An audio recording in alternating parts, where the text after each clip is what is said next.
Think customs is just a formality? Think again. Okay, picture this. You just got off a, 10-hour flight. You're exhausted, but you're also super excited. The only thing between you and your vacation is that quick little chat with the customs officer. Seems like no big deal, right? A simple formality? Well, what if I told you that little chat is actually one of the most high-stakes interviews you will ever have? Seriously, let's get into it. Yeah, just let that sink in for a second. One wrong word, and it doesn't even have to be a lie. It could be the honest-to-goodness truth, and you could get sent right back home on the next flight out. This isn't about trying to trick anyone. It's about understanding that the second you step up to that counter, you're playing a very, very serious game. And look, I know what some of you are thinking. You're thinking, come on, this has never happened to me. I've crossed borders dozens of times, and it was totally fine. And yeah, maybe it was fine.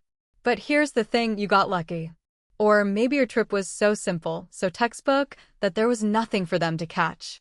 But what about when your situation is just a little bit more complicated? What about when you're traveling for a reason that doesn't fit neatly into one little box?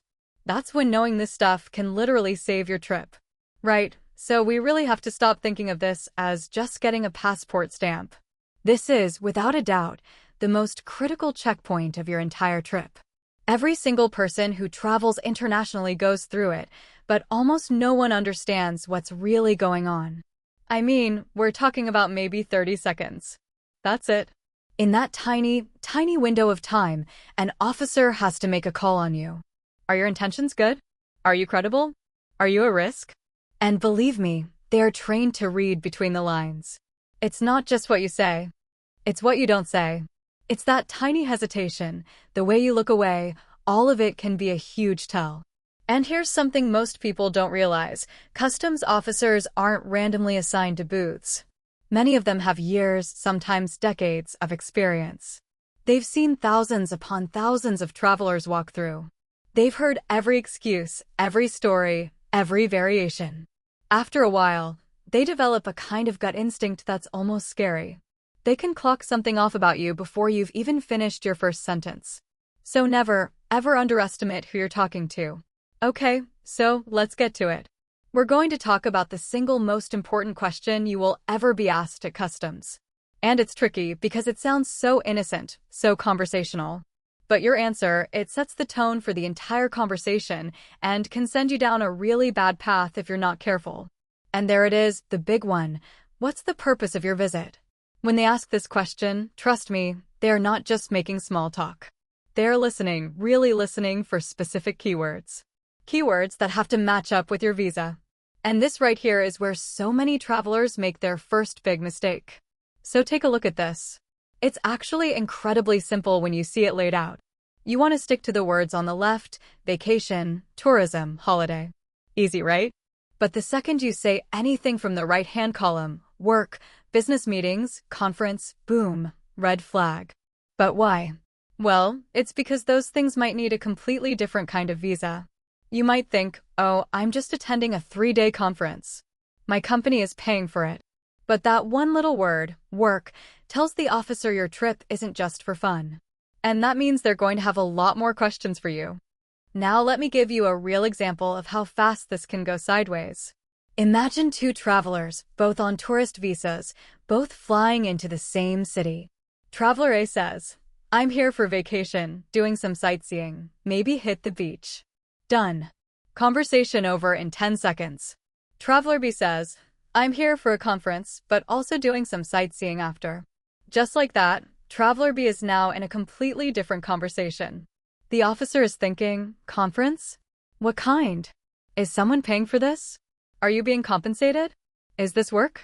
Suddenly what could have been a 10-second exchange becomes a 5-minute interrogation. And 5 minutes at customs can feel like an eternity when you just want to get to your hotel. The moral? Choose your words like you choose your luggage. Light, easy, and exactly what's allowed. And this is where we get to the real secret, the thing that's happening behind the scenes. Once you get this, I promise you will never look at a customs interview the same way again. The questions they're asking, they're usually not for the reason you think they are. Okay, take this one. Have you been here before? It seems so simple, right? You just answer yes or no. You think they're just, updating your file or something. But what if I told you they're not asking you for information they don't already have? That's right. The moment they scan your passport, bam, your entire travel history to that country is right there on their screen. They know exactly when you've been there, how long you stayed, every little detail. So if they already know the answer, why on earth are they asking the question? This is the whole reason. It's what's called a consistency test. See, they're not actually looking for information. They're comparing what you say to the data that's already sitting on their screen. They're watching you. Do you hesitate? Do you look nervous? Does your story suddenly change a little?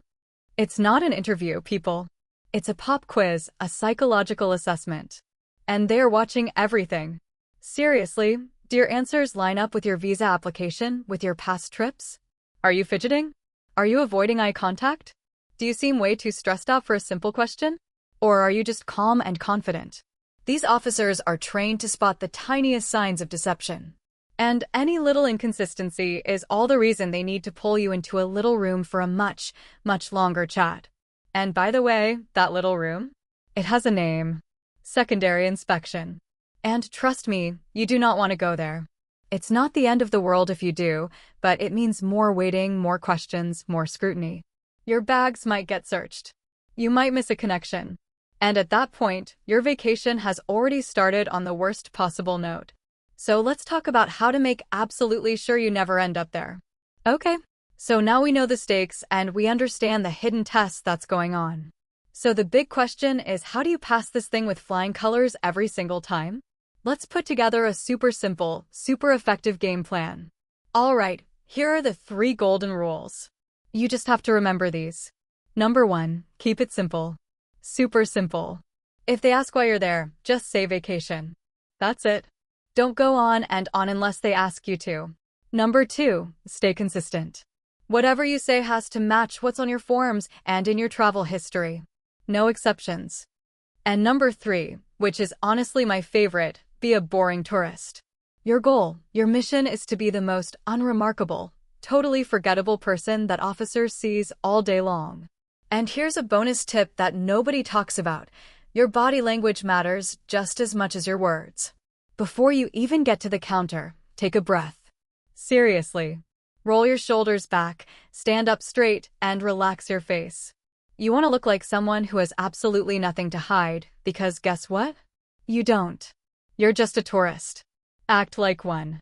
Walk up calmly, have your documents ready, make natural eye contact, and answer cleanly. No rambling, no over-explaining, no nervous laughter. Just calm, confident, and boring. Also, and this one might surprise you, don't look at your phone right before you step up. Officers notice that. You want to seem present, engaged, relaxed. Not like someone who just frantically Googled what to say at customs. Look, here's the bottom line. Every single word that comes out of your mouth can either end the conversation right there or make it a whole lot longer. So your strategy is simple. Be polite, be direct, and be boring. Don't give them any loose threads to pull on. Don't give them any reason to dig deeper. Give them absolutely no reason to think you're anything other than just another tourist. And remember, this isn't about being deceptive. It's about being smart. It's about understanding the game that's being played and playing it well. If your trip is legitimate, and I know yours is, then you have every right to present yourself in the clearest, simplest, most favorable light possible. So I'll leave you with this question. The next time you're standing at that customs counter, are you going to see it as just a simple formality, or are you going to see it for what it really is? A test. Because now you know the rules of the game and you've got the cheat sheet to pass it every single time. Travel safe out there.